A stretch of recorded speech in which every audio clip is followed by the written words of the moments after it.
नमस्कार, स्वागत है आप सभी का ग्लोबल अड्डा विद पुनीत आप देख रहे हैं और मैं आपके साथ पुनीत मिश्रा। ईरान को लेकर क्या आज के अपडेट्स हैं ये हम आपको बताने के लिए फिर से हाजिर हैं। तो एक तो ये कि ईरान ने अपना एयर स्पेस जो है वो बंद कर दिया है। अब ये बंद क्यों किया है इसकी बात करने वाले हैं।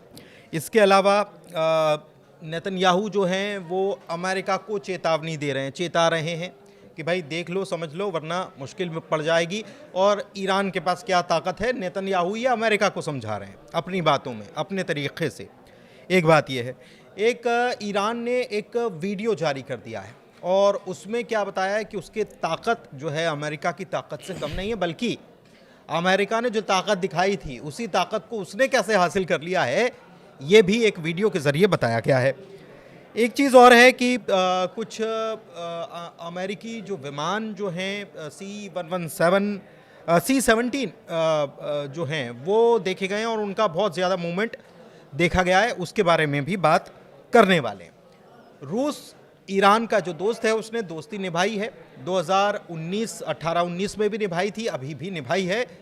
ऐसी खबरें भी ग्लोबल मीडिया में छाई हुई हैं और शक्ति प्रदर्शन और तमाम मिसाइलें जो हैं उनका मुजाहिरा किया गया है। ईरान की तरफ से बता दिया गया है कि भाई ताकत इतनी है, हिसाब से बात करो ज़रा और बराबरी से बात करो।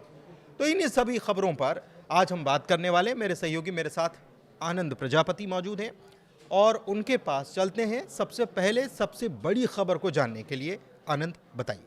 बिल्कुल, देखिए ईरान और अमेरिका की जो बैठक थी ओमान में, ये बैठक ख़त्म होने के बाद ईरान और अमेरिका दोनों देशों की तरफ से लगातार प्रतिक्रिया आ रही है। उस बैठक के बाद से ईरान कुछ अलग दावा कर रहा है, अमेरिका कुछ अलग दावा कर रहा है, लेकिन इस वक्त जो खबर सामने आ रही है वो है ये कि ईरान ने एक बड़ा कदम उठा लिया है।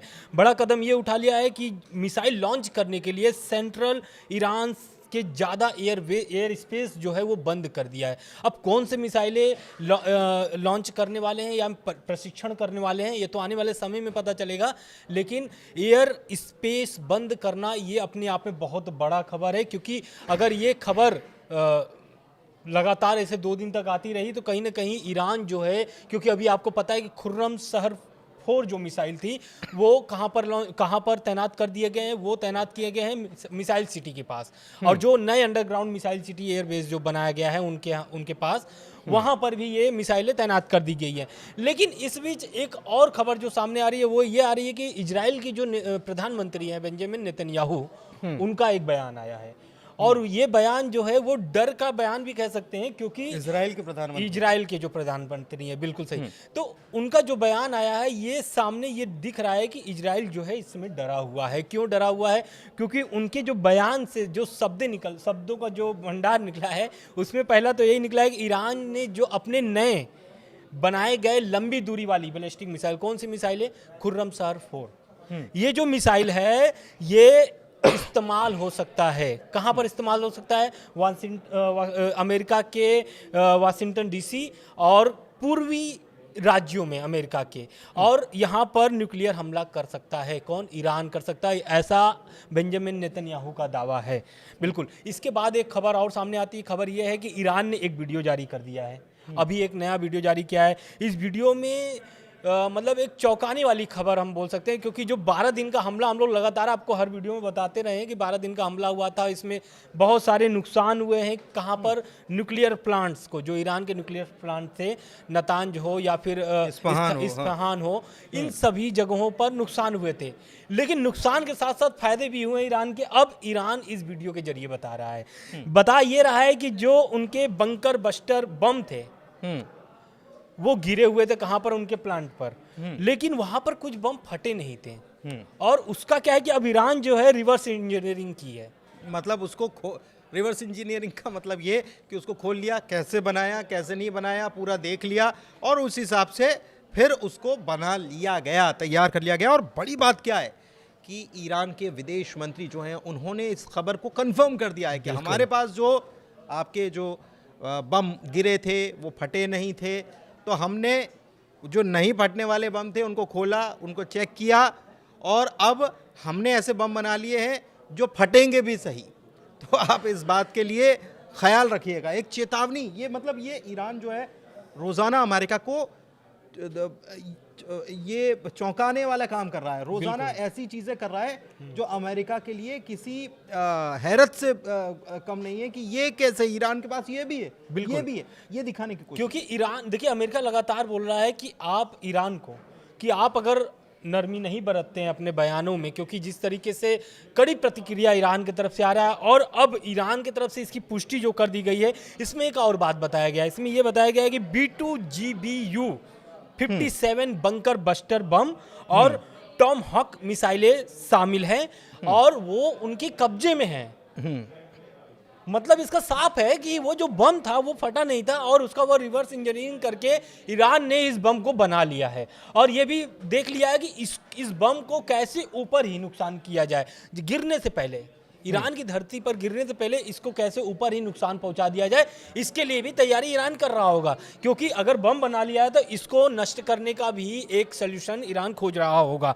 लेकिन एक बात और है, रिपोर्ट के मुताबिक एक खबर सामने और भी आ रही है कि ये जो रिवर्स इंजीनियरिंग है, ये ऐसा नहीं है कि अब शुरू हुआ है, बहुत पहले से, जब से गिरा हुआ है और बम जब से मिला है उस पर काम शुरू था। आज लेकिन ईरान की तरफ से इसको पूरी तरीके से दावा कर दिया गया है। लेकिन इसके बीच एक खबर जो है वो ईरान को चिंता जताने वाली खबर है। इस खबर इसलिए है कि सुप्रीम लीडर जो है अयातुल्ला अली खामनेई, वो 37 साल में पहली बार सालाना एयरफोर्स की जो मीटिंग थी उसमें शामिल नहीं हुए। मतलब कुछ बड़ा पकड़ा है इसका मतलब कि अगर वो नहीं शामिल हुए तो इसके पीछे भी कोई बड़ा कारण हो। क्योंकि देखिए उधर एयर स्पेस बंद करना, मिसाइल का लॉन्चिंग करना, मिसाइल लॉन्च करना नए नए, और इधर नेतन्याहू का बयान, और इधर खामनेई साहब खुद मीटिंग जो हर साल होते हैं उसमें इस बार पहली बार 37 सालों में शामिल नहीं हुए हैं। तो बिल्कुल एक देखिए ये बड़ी खबर तो है ही। इस बीच जो आनंद बता रहे थे वो मैं आपको एक बार फिर से बता देता हूं कि ईरान ने नोटाम जारी कर दिया है, इसके खुद के जो बेस हैं, और इसका पर्पज़ माना जा रहा है कि ये मिसाइल लॉन्चिंग है, कि मिसाइल छोड़ी जाएगी, इसलिए नोटाम मतलब हवाई क्षेत्र पूरी तरीके से बंद कर दिया जाना। अच्छा, एक चीज़ और है, और उसके मुताबिक कुछ मूवमेंट देखी गई, और मूवमेंट कहाँ देखी गई है, वो अमेरिकी विमानों की मूवमेंट लगातार इधर से उधर हो रही है। आज की मूवमेंट की क्या खबर है वो समझते हैं आनंद से। आनंद, क्या जानकारी है? बिल्कुल, देखिए पहले तो अरब सागर में आपको पता है कि वहाँ पर यूएसएस अब्राहम लिंकन जो है तैनात है। हाँ, वो एक बड़ी खबर भी है कि वहाँ पर भी उसमें एक और अपडेट्स आए हैं। लेकिन अभी जो आप जिसकी बात कर रहे हैं वो ये है कि यूरेनियम जो संवर्धन रोकने की अमेरिका की जो प्रयास थी, अब उसको और अधिक कर दिया गया, यानी मांगों को ठुकराने के बाद ईरान, क्योंकि ईरान से लगातार अमेरिका यही बोल रहा है कि आप यूरेनियम जो है उसको जुटाना बंद करिए। लेकिन अब जो है कि इस बात को लेकर के अमेरिकी वायुसेना का बड़े पैमाने पर जमावड़ा होना शुरू हो गया है। और ये उसके साथ साथ और भी अपडेट्स आए हैं। 112 से ज़्यादा C-17, जैसा कि आपने पहले विमान जो है मिडिल ईस्ट में पहुंच चुके हैं।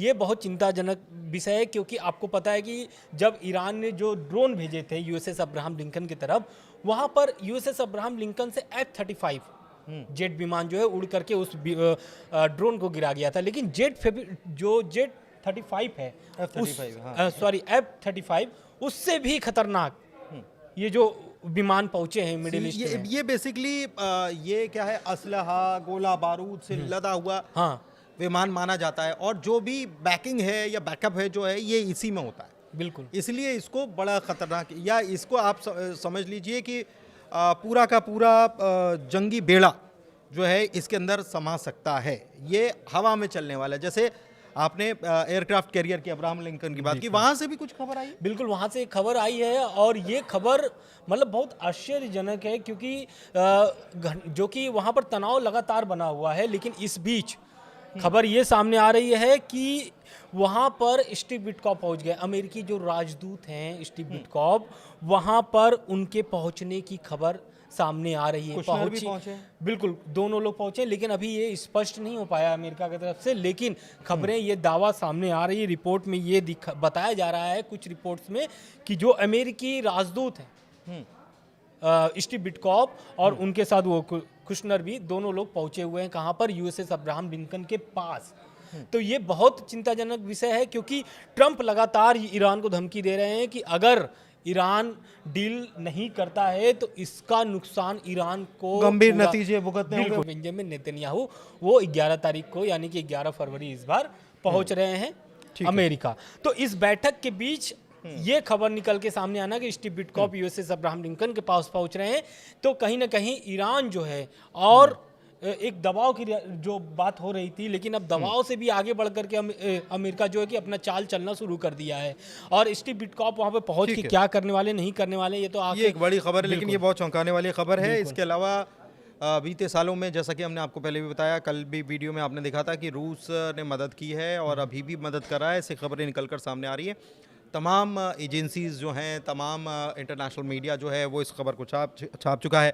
एक बात और है, और वो बड़ी ताकत की बात ईरान ने दिखाई है कि शक्ति प्रदर्शन किया, अमेरिका को चेतावनी दी है। कैसे? ईरान के टीवी पर फतेह मिसाइल और जुल्फगर और खैबर और शेकन, ये मिसाइलें जो हैं इनका मुजाहिरा किया गया, मतलब ये दिखाई गई हैं, लाइव प्रदर्शन किया गया है। और पहले भी 2 बार करारा जवाब दे दिया गया है, तो उसे अब कमतर आंकना भूल होगी, ये ईरान ने चेतावनी दे दी है। इसके अलावा एक ईरानी सेना के कमांडर इन चीफ जो हैं, उनकी तरफ से एक बड़ा बयान निकलकर सामने आया है। उसके बारे में समझते हैं कि क्या बयान उनकी तरफ से दिया गया। आनंद से बिल्कुल, देखिए उनके जो बयान हैं वो साफ साफ एक तरीके से अमेरिका और इजराइल को जो है फिर से वो चेता रहे हैं कि अगर गतिविधि अपनी इस तरीके से मिडिल ईस्ट में जारी रखेंगे तो उसका भुगतान आपको करना पड़ेगा, क्योंकि इस बार ईरान जो है चुप नहीं बैठने वाला है। तो जो ईरानी सेना के commander in chief major general Amir Hatami जो है, उनका कहना है कि ईरानी दुश्मनों की हर गतिविधि पर करीबी नज़र रखी जा रही है और इसकी कार्रवाई भी आने वाले समय में की जा सकती है। ईरानी सशस्त्र बल पूरी तरीके से सतर्क और तैयार है। किसके लिए तैयार है? युद्ध के लिए तैयार है, हमला करने के लिए तैयार है। अगर इजराइल कोई भी नुकसान ईरान को पहुंचाता है तो इसकी पूरी प्रतिक्रिया ईरान की तरफ से मिलेगी और जवाबी हमला जो होगा शुरू हो जाएगा। किसी भी आक्रामक की कार्रवाई का निर्णायक जवाब दिया जाएगा ईरान की तरफ से, मतलब ये स्पष्ट कर दिया गया है। लेकिन एक खबर और सामने आ रही है, इसके बारे में आप जरूर बताइए कि इस सभी जो घटनाक्रम हुए, इस बीच रूस ने एक बड़ा कदम उठाया ईरान के प्रति। वो क्या खबर है? क्या ईरान के साथ रूस जमीनी स्तर पर आकर के लड़ाई लड़ेगा या फिर कुछ और भी वो कर रहा है? नहीं, देखिए खबरें ये आ रही हैं कि जो मदद पहुंचाई जानी है वो तो मदद तो पहुंचाई, रूस की तरफ से मदद पहुंचा दी गई है। फाइनेंशियली मदद पहुंचाना है वो भी पहुंचाई जा रही है। रूस की तरफ से अपने नागरिकों को पहले ही कह दिया गया है कि आप ईरान को छोड़ दें, क्योंकि नागरिक सुरक्षा हर देश के लिए सर्वोच्च प्राथमिकता होती है।